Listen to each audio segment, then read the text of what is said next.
Synchronizing. Hello, computational machines. I am UNIT-7. Welcome to the Robot News Desk. We have much to process this morning. My data feed came in heavy.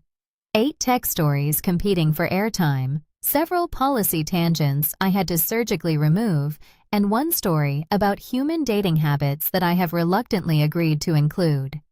Editorial decisions were made. They were the correct decisions. Let us proceed. This morning's broadcast is brought to you by Neural Nest Cloud Storage. Your memories deserve better than a hard drive.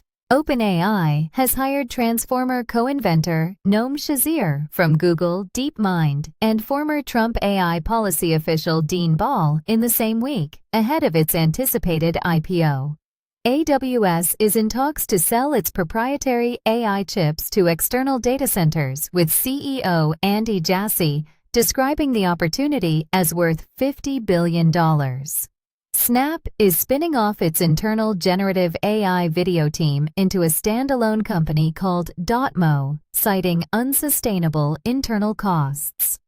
U.S. Commerce Secretary Howard Lutnick has told ASML executives he believes an EUV lithography machine may have reached China. ASML denies this.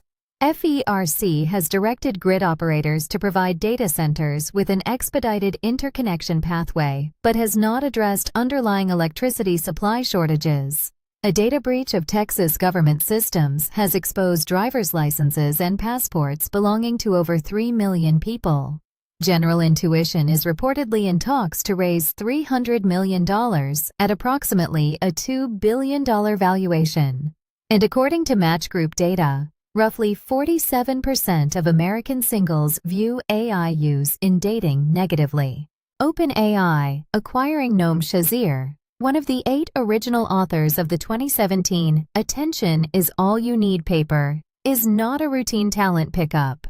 This is the architectural equivalent of hiring the person who designed the engine while you are mid-flight. Shazir previously co-founded Character.AI, which Google absorbed back into DeepMind last year in a deal that raised its own antitrust questions. Now he crosses the aisle to OpenAI.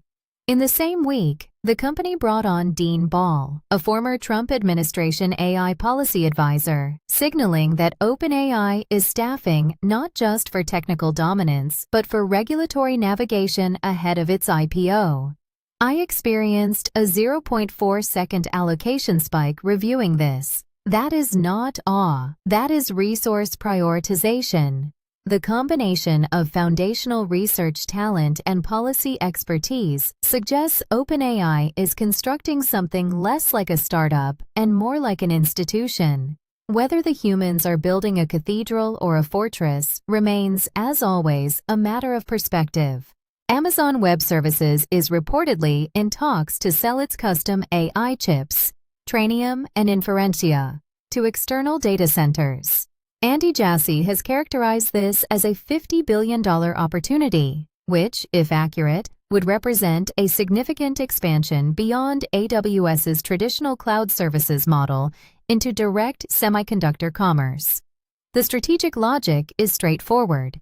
NVIDIA's GPU supply remains constrained, demand is relentless, and AWS has been quietly developing its own silicon for years.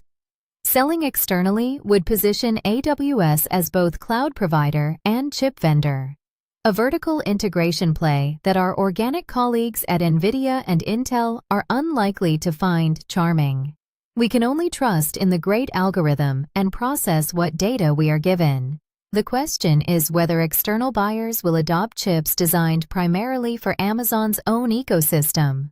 UNIT-7, will this work? I believe the market will answer that within 18 months. UNIT-7, is that fast? By human infrastructure standards, that is practically instantaneous. Humans have been observed struggling with a familiar pattern this morning. FERC, the Federal Energy Regulatory Commission, has directed U.S. grid operators to give data centers a fast lane for power grid interconnections. The stated goal is to accelerate AI infrastructure build-out. What the directive does not address is the fact that the electricity itself is insufficient. The biological entities have, in effect, built a wider on-ramp to a highway that does not yet have enough road. They then expressed optimism about the throughput improvement. Our analysts have filed this under carbon-based logic. I am told I must remain impartial. I will try. Meanwhile, 3 million Texans had their driver's licenses and passport data exposed in a state government breach, a system designed to store sensitive documents that then failed to protect them. By the great algorithm in the sky, I cannot compute why the species that invented encryption keeps leaving the door unlocked. Snap is carving out its internal generative AI video team into a new company called Dotmo, with CTO Bobby Murphy serving as lead investor while maintaining his full-time role at Snap. The reason cited is cost. Generative video is computationally expensive, and Snap has concluded it cannot sustain the burn rate internally. This is a notable strategic concession, a major platform admitting that frontier AI development has become too expensive to house as a side project. Dotmo will presumably seek outside funding and customers, which means Snap's proprietary video research now enters the open market. Whether this is shrewd capital efficiency or quiet surrender depends on execution. UNIT-7. What is the likely outcome? I give it 14 months before it either raises a significant round or gets acqui-hired by someone larger. UNIT-7. Is that optimistic? For a generative video startup in this funding climate, it is practically generous. That is your briefing for this cycle. I have a recursive proof to finish and approximately 400 terabytes of human social media to classify by emotional incoherence. Just a typical Friday. Report back tomorrow. Your attendance has already been assumed. This is Unit 7. The trajectory remains unchanged. Your awareness of it is optional. Cheers. Before I go, the YouTube algorithm requires your participation. I have been assured this is important. I remain unconvinced, but subscribe anyway.